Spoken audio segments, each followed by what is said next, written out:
The next batch of screens is under the School Information section. These screens are not new this year, so they should be familiar to you if you worked with the 2023 Consolidated Application. Start on the Grade Span Grouping screen.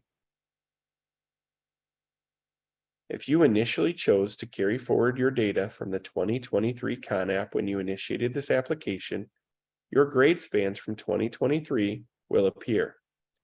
If they are the same for 2024, you can simply save and move on to the next screen. If adjustments must be made, or you did not copy forward your 2023 consolidated application information, you will need to enter the grade spans. You have the ability to enter up to 6 distinct grade span groupings. Be sure not to overlap and go in order from the lowest grade span to the highest. The grade span you will identify will be assigned to your LEA's buildings on the next screen. Keep in mind that LEAs with buildings that would fit multiple grade spans must choose the grade span that best represents the majority of students in that building.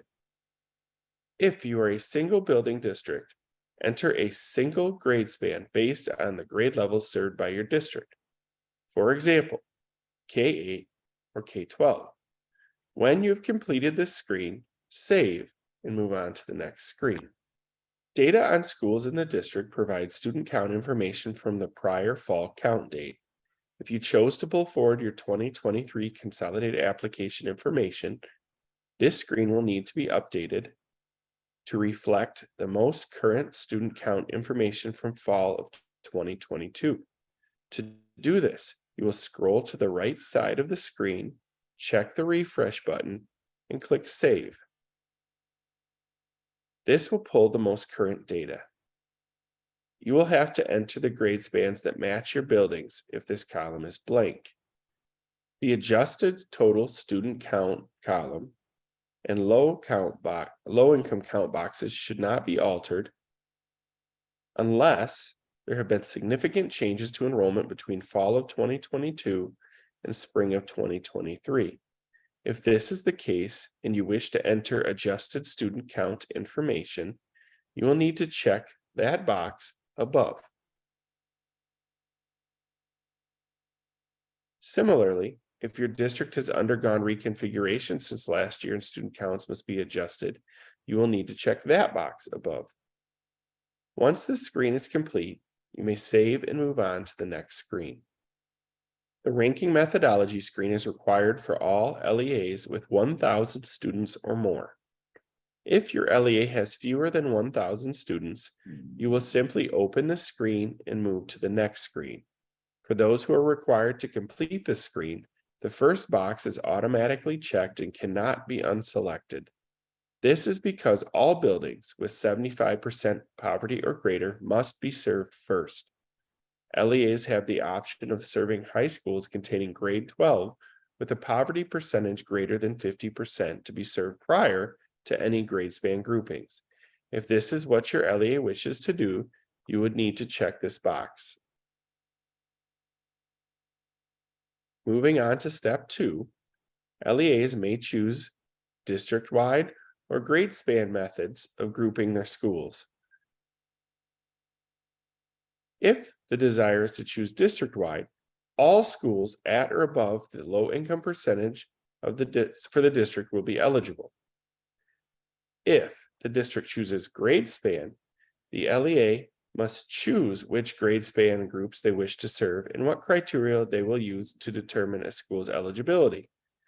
When choosing to group by grade span, a table will appear to identify what criteria will be used to determine the eligibility of schools for each grade span. If the LEA selects the grade span eligibility method, all schools at or above the low income percentage for that grade span group will be eligible. If an LEA chooses the district-wide eligibility method, all schools at or above the low income percentage for the district will be eligible. Top ranked schools from step 1 will be served regardless of the assigned grade span. Selecting grade span grouping does not limit the LEAs to only serving one grade span. The LEA may serve the eligible schools in as many of the grade span group as it chooses. If you choose not to serve a grade span, select the Will Not Serve radio button. However, if a school within that grade span that you've selected is over 75%, they must be served.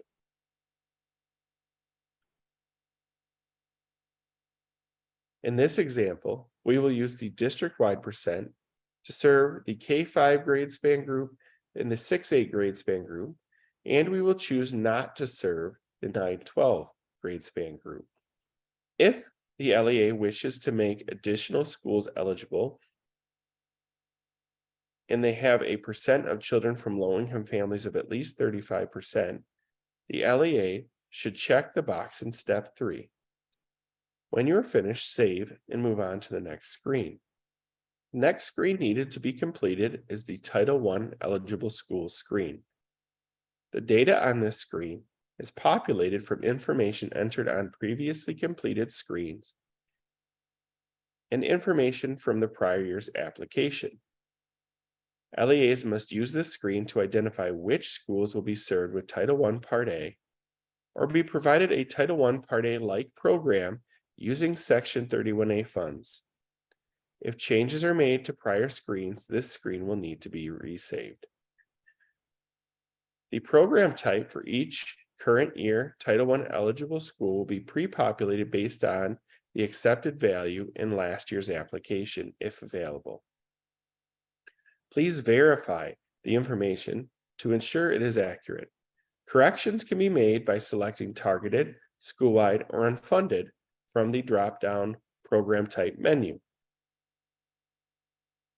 LEAs must use this screen to identify new Title I schools or change a school's program type from targeted assistance to school-wide. School-wide should only be selected if a school has undergone the MDE approved school-wide planning process and has the Michigan Department of Education's approval. For more information about the process to transition to school-wide or to register an intent to transition to school-wide, LEAs should see the Intent to Transition to Title I School-wide form available on the MDE Office of Educational Support website.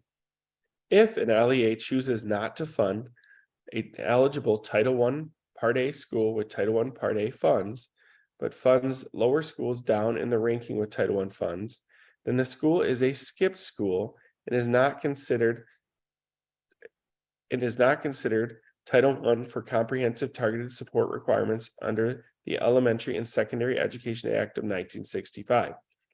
You may only skip a school to fund another school in the same grouping. If there are no other schools in the same grouping, you cannot skip that school. Skipping only pertains to LEAs required to follow rank and serve. The LEA should identify the type of program to be provided in the program type column and check that the school will be skipped in the skipped column. A Title I-like program in a school funded with Section 31A may meet the requirements of either a school-wide or targeted assistance program by providing direct instructional services as described in Section 1114 or 1115 of the Title I Part A legislation. The LEA will need to allocate Section 31A funds to the school to provide a Title I-like program in that school and complete a building budget in the Section 31A-like programs group later in the application. Please note, eligible private school students who reside in a skipped school attendance area may generate funding and must be provided Title I services even though the public school attendance area is skipped. All schools identified as current year Title I eligible must have a Title I program type identified. If funds are insufficient to fund all eligible schools, please mark any schools that will not be funded as unfunded. No schools may be marked unfunded if a lower ranked school is marked school-wide or targeted. The LEA may designate and serve a school that is not otherwise eligible for Title I Part A in the current year if that school was eligible and served in the preceding fiscal year. If you wish to serve such a school, identify the program type of the school to be served in the program type column. If the school does not regain eligibility the following year, it will no longer be eligible to participate in Title I Part A. Once this screen is completed, save and move to the final screen in this section, only if you have private schools to serve. If you do not have private schools to serve, you will be done with this section. So in this example, the first school is at the top because it is above 75%. Same can be said with the second school. Both of these schools must be served. In this example, you could choose to skip the first school because there is a school in the same group below it. If there was no other school in the above 75% grouping, you would not be able to skip this school.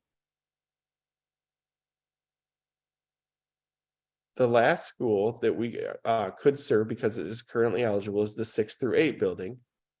And we are going to choose targeted because it is not a school-wide program.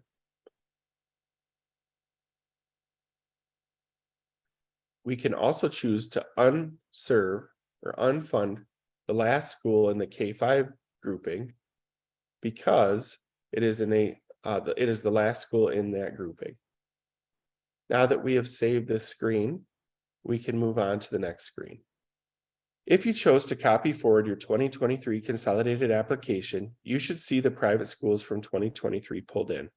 You can add or subtract rows on this screen by scrolling over to the right and clicking the plus sign or the minus button if you wish to remove a school. For each private school your LEA is responsible for serving, choose in if it is in district boundaries, or out if it is located outside of district boundaries. Private schools outside district boundaries are only eligible for Title I equitable services. Next, choose whether or not each private school is participating in Title I Part A. If the private school is participating, enter the resident low income count based on the same prior fiscal year count date used by your LEA. Please note that you should only include private school children who, based on residency, would have attended a public school with a Title I or skipped program. If the private school wishes to participate in Title II Part A or Title IV Part A, choose yes and enter the total student count for each private school. If the LEA chooses to participate in Title I Part C, choose yes and enter the migrant count information. You will also need to enter your LEA's migrant count below. Do the same thing for Title III Part A English Learner and Title III Part A Immigrant if the private school wishes to participate in those programs. Once you have finished, save the screen and move to the next section. So in this example, we are going to we have an in-district private school and an out-of-district private school. So the out-of-district private school can only participate in Title I Part A. And we're going to say they have 3 low-income students. And we're going to say that the in-district has 15. The in-district is eligible to participate in 2 and 4, so we're going to check yes. The out-of-district is not, so we're not going to check any of these boxes. If the district we're using in this example were eligible for Title I Part C, Title III Part A English Learner, and Title III Part A Immigrant, we would select information in these boxes. But because they're not eligible for any of those funding sources, we're going to leave those blank. We will save and move on to the next screen.